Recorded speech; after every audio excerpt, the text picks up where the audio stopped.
Galera, chegamos hoje ao penúltimo vídeo da Copa do Mundo 2026. Finalmente chegou, dia 19 de julho. Certo, Filhão?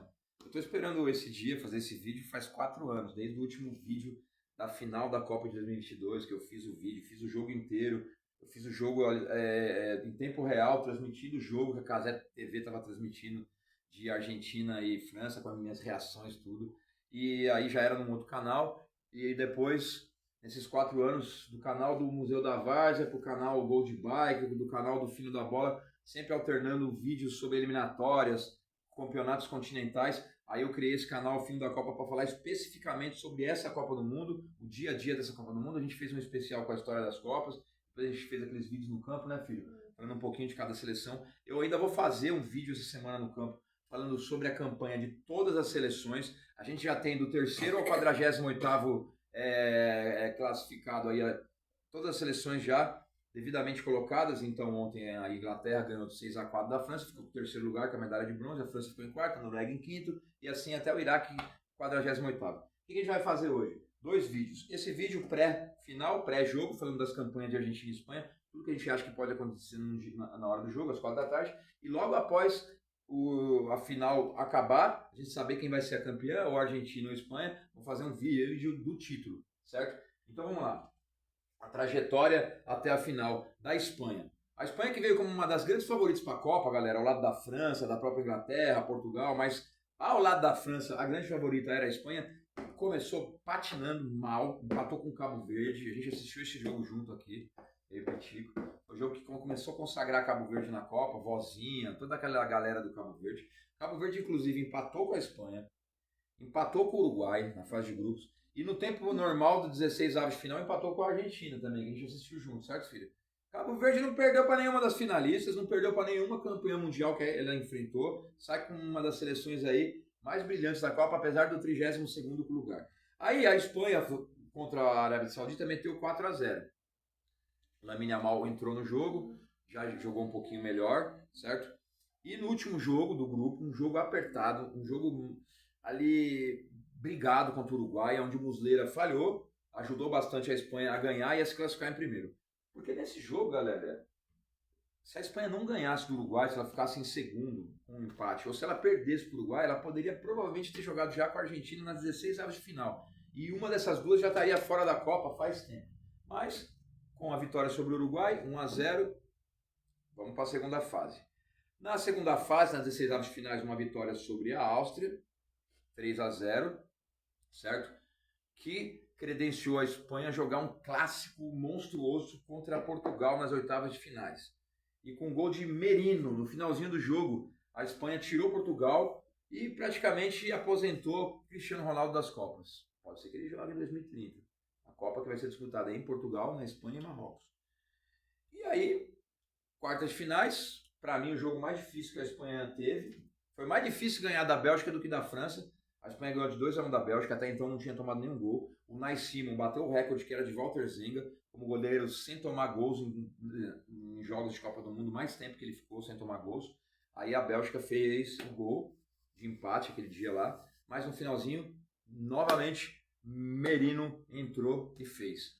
2-1, Espanha nas semifinais. Aí, semifinal com a França super favorita pela Copa do Mundo que fez, mas o Yamal já lembrando que a Espanha tinha batido na França nas semifinais da Nations, da Euro, meteu 5-4 na Nations, 2-1 na Euro, e aconteceu de novo 2-0, o primeiro gol, aquele pênalti ridículo que o lateral da França fez no Yamal, o Orzabal fez 1-0, e depois Pedro Porro, um contra-ataque, matou a França favorita.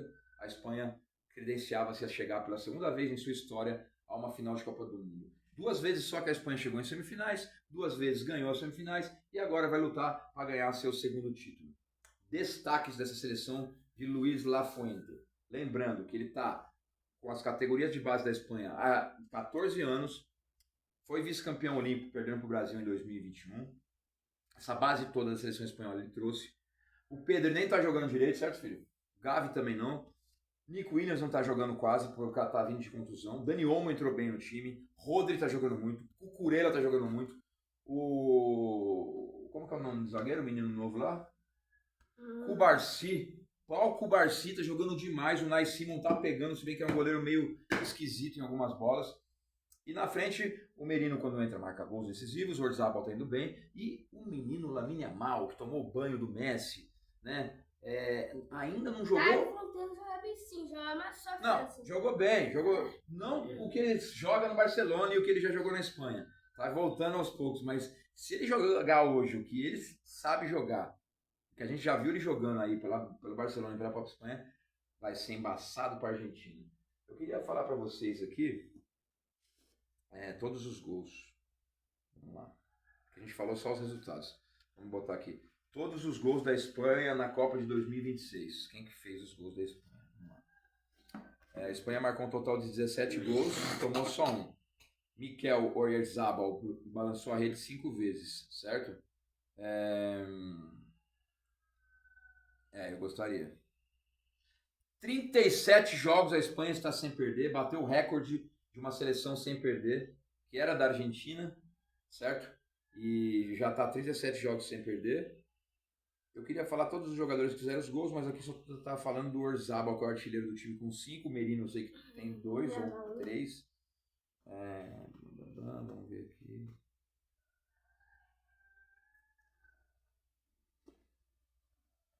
São 28 jogos, são 28 vitórias, 9 empates, com 94 gols marcados e 28 sofridos. A maior goleada foi de um 6-0 sobre a Turquia nas eliminatórias.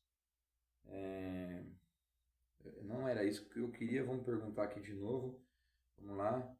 Todos os jogadores que fizeram gols pela Espanha nesta Copa do Mundo de 2026. Vamos, minha amiga Google, me responda. O Orzabal tem 5, Merino tem 2, Pedro Porro tem 2, Yamal tem 1, Alex Baena tem 1 e Fabian Ruiz tem 1, que também está jogando muito, jogador do PSG. Certo? Sobre os jogos. Jogo médio contra a Arábia Saudita, apesar da goleada. Jogo péssimo contra Cabo Verde no primeiro jogo. Jogo médio contra o Uruguai. Jogo médio contra a Áustria. Grande jogo contra Portugal? Não, porque Portugal também... Mas ganhar de Portugal de 1-0 numas oitavas de finais no Clássico é uma vitória grande. Jogou muito contra a Bélgica, apesar de ter um pênalti para a Bélgica. Não foi. A bola bateu na mão do Rodri. Foi aqui, ó. Mesmo assim, não tira sua... não te descredencia aí para a semifinal e ganhou lindamente da França. Apesar de no começo do jogo estar mais equilibrado, depois daquele pênalti só deu Espanha. Então a Espanha chega com méritos à final da Copa, com 17 gols marcados, apenas um gol sofrido. E se não tomar gol da Argentina, vai ser a única seleção da história que tomou só um gol em toda a sua campanha. Vai ser mais um recorde quebrado, certo, galera? E chega, depois de fazer uma campanha assim, que foi crescendo na competição, mas eu acho que a Espanha é a favorita para ganhar hoje. Campanha da Argentina na Copa 2026. Só juiz. Ajudada pela arbitragem em alguns jogos. Não, o Infantino comemorando muito, muita calma. Ontem a fala do Infantino junto com o Donald Trump foi ridícula. Até o Donald Trump, que é um babaca, ironizando o Infantino, quando falou assim que só não tem felicidade quando a Argentina não ganha, aí o Infantino ficou sem graça, né? Bom, a Argentina estreou ganhando da Argélia de 3-0 num jogo em que o Messi era para ser expulso, diga-se de passagem. O efeito borboleta que aconteceu depois daquele lance foi que ele fez um hat-trick, meteu 3 gols, já começou a disparar na artilharia da Copa e da história das Copas. Aí a Argentina ganhou o jogo da Áustria, que o Messi havia perdido um pênalti, a gente estava assistindo o jogo. Eu falei que ele ia perder, né? E a Argentina teve dificuldade para ganhar da Áustria, mas ganhou de 2-0. Depois, contra a Jordânia, ganhou de 3-1, com o Messi no banco, alguns titulares no banco, onde o goleiro da Jordânia tomou 2 frangos em cobrança de falta, inclusive um do Messi, que foi ridículo. Aí, mano, um grupo já tranquilo desse, e um chaveamento que colocava a Argentina contra equipes teoricamente muito mais fracas, mas aí também nem vamos falar. Era para a Argentina pegar seleções mais fortes, só que as seleções mais fortes pipocaram na primeira fase. Exemplo, era para pegar ou o Uruguai ou até a própria Espanha nas 16avos. Ela fez a sua parte, ficou em primeira. O Uruguai poderia ter ficado em segundo, deixou o Cabo Verde se classificar. Depois, nas quartas, nas oitavas, poderia pegar já Portugal, que se ficasse em primeiro não ia para o lado de lá. Então, só iria realmente pegar uma seleção um pouco mais forte na semi mesmo, que seria a Inglaterra, o Brasil ou até a própria Noruega. Aí a Argentina no mata-mata conseguiu meter um jogo tranquilo contra Cabo Verde, num jogo dramático, ganhou de 3-2 no finalzinho da prorrogação. Roubada ainda o jogo. E com lances ali polêmicos que poderia ter tido um pênalti para Cabo Verde, certo? Passou. Aí vai pegar o Egito, aí todo mundo falou, agora relambuja. Esse jogo especialmente, a Argentina foi muito favorecida. 2-0 para o Egito. Quer dizer, 1-0 para o Egito. O segundo gol do Egito foi anulado de uma forma que eu não anularia. Ah, mas o VAR tem que chamar porque foi um começo de falta, então ele tem que ter 2 pesos, 2 medidas, porque mesmo depois da anulação do gol, o jogador lá, o Zico, fez o gol, tirou a camisa, tomou amarelo, já teria que voltar esse amarelo, fez 2-0. A Argentina buscou forças. Legal, apesar da ajuda da arbitragem, não pode se tirar o efeito raça que a Argentina tem na Copa toda. Foi buscar, eu saí de casa, dava 2-0 pro Egito, quando cheguei no campo tava 3-2 já pra Argentina, não acreditei. Terceiro gol, do Enzo Fernandes. Aí, no começo de uma jogada que era pra ter tido, então, igual no segundo gol anulado do Egito, tinha que ter sido anulado. Mas legal, a Argentina conseguiu em menos de 10 minutos virar um jogo e não levar pra prorrogação e se classificou para semifinais, para as quartas de finais. Quartas de finais contra a Suíça. Jogo brabo. A Argentina saiu na frente, a Suíça empatou. Na hora que a Suíça tá melhor no jogo, tá ali dominando o jogo, o embolou. Fez besteira, simulou uma falta ridícula no meio de campo. Foi expulso. Algumas vezes não seria expulso, mas o VAR foi chamado para reverter o cartão que tinha sido usado por Paredes. E aí, mano, no final do jogo, depois dessa expulsão, a Argentina na prorrogação fez 2 e 3-1. Lautaro Martínez fez o terceiro gol, foi para a arquibancada comemorar. Deveria ter tomado vermelho, não tomou. E aí participou da semifinal, onde fez um gol da classificação. Todas essas coisas aí, em meio à Argentina ter forças com, assim, o limite dos jogadores cansados, exaustos, buscar os resultados, mas está tendo sim favorecimentos. Para chegar contra a Inglaterra, aconteceu o que aconteceu. 1-0 para... Não, então, começou o jogo contra a Inglaterra, a gente tem que falar tudo. Igual eu falei que teve pênalti para a Bélgica contra a Espanha. A Argentina começa o jogo contra a Inglaterra, Enzo Fernandes dando cotovelada e murro na cabeça do jogador inglês, o juiz não dá nada, o juiz fica coibindo as faltas da Argentina, nem marcando as faltas. Primeira pegada forte que o Messi tomou, amarelo para o jogador inglês. Legal. Primeiro tempo foi esse, foi pegado, a Inglaterra marcou muito bem o Messi, ele quase não fez nada. Não dava espaço para ele, a Argentina também não jogou nada, jogo guerra, jogo de Libertadores, a Inglaterra foi bem. Aí a Inglaterra fez 1-0 com o Gordon e depois do 1-0 sentiu o gol.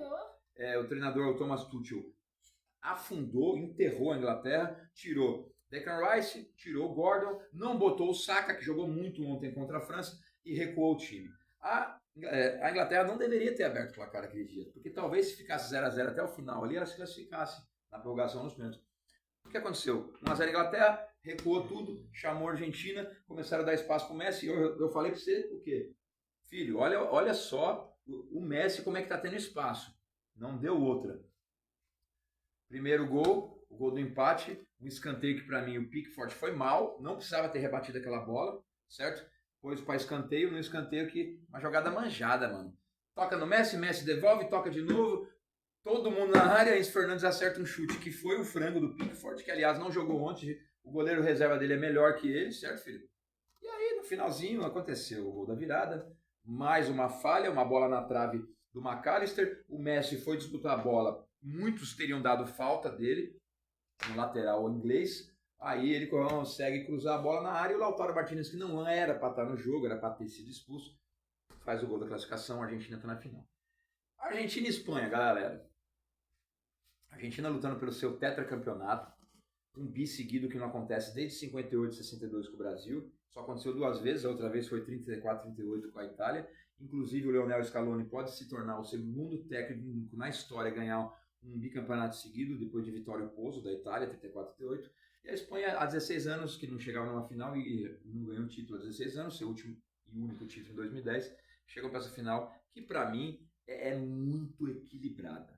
Se a Espanha ditar seu ritmo, com aquela marcação forte que fez contra a França e dominando o jogo com a posse de bola, ela tem chance de enfiar uns 2, 3 ou até mais na Argentina, porque a Argentina não vai aguentar.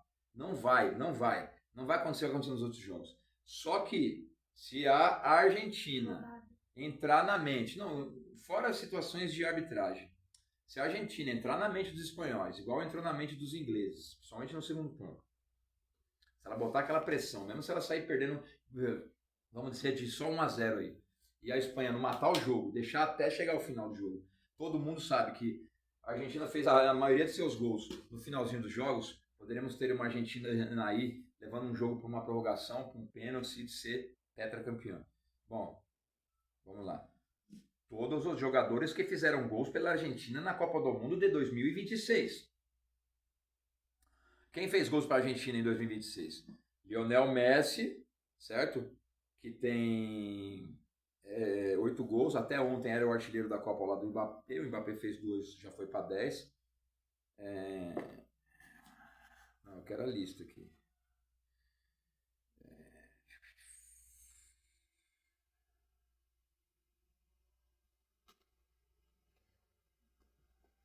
Fala aí, filho, alguma coisa? Não. Você vai torcer para a Espanha? E eu?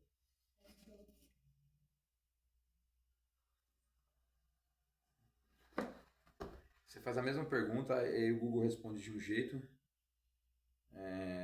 e de outro para outra seleção. Não tá falando aqui. Ei, olha ali, você tá no vídeo, mano. Por favor. Valeu, esqueceu. Tá vendo os cards aí? O Lionel Messi tem 8 gols, Lautaro Martínez tem 3, Enzo Fernandes tem 2 e o McAllister tem 1, certo? Tá certo isso daqui? Porque a Argentina tem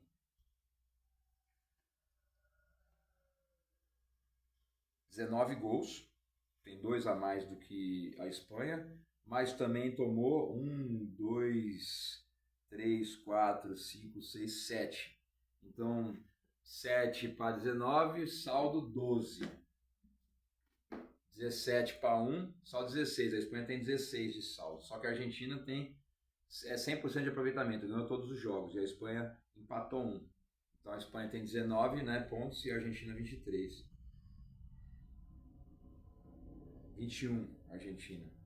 E a Espanha 19. Se fosse por pontos corridos, a Argentina jogaria pelo empate, certo? Esse grande jogo. Mais alguns recordes a serem quebrados. Se o Messi meter 2 gols, ele é artilheiro da Copa junto com o Mbappé. Se ele meter 3, ele é artilheiro isolado. Se ele não meter nem 2 gols, se ele fizer 1 gol ou nenhum, ele vai deixar o Mbappé ser artilheiro e o Mbappé vai ser pela primeira vez na história artilheiro de 2 Copas diferentes e seguidas. E se ele não fizer mais de 2 gols, ele vai deixar o Mbappé como artilheiro histórico da história das Copas. E o Messi ficou a Copa inteira com essa artilharia aí, que ele já tinha passado o close, e vai perder isso também. Eu acredito que o Messi não faz mais de 1 gol. Isso se ele fizer 1 gol. E agora, do fundo do meu coração, Pitico também, gente que opinou, a gente falou tantos palpites. Quanto vai ser o jogo? Quem vai ser campeão? Espanha vai ser campeão, mas ela vai ser campeão. Chuta. Fala, mano, um placar aí. Você acha que vai ser goleado ou apertado? Uns 2-1. Olha lá. 2-2 no tempo normal, assim como foi a Argentina e França na outra Copa. 0-0 na prorrogação. E nos pênaltis. O Messi vai perder. Eu vou ficar até perto aqui porque eu sei que ele vai. Ah, não! Eu não posso ter minha opinião? A gente não vai passar, não. Vocês são bosta. Falei pra você não perder a linha e falar palavrão, mano. A Argentina vai ser tetracampeã. Aguardem, depois do jogo a gente volta aqui para a tristeza do Pitico e de 95% da população brasileira. Falou, pai.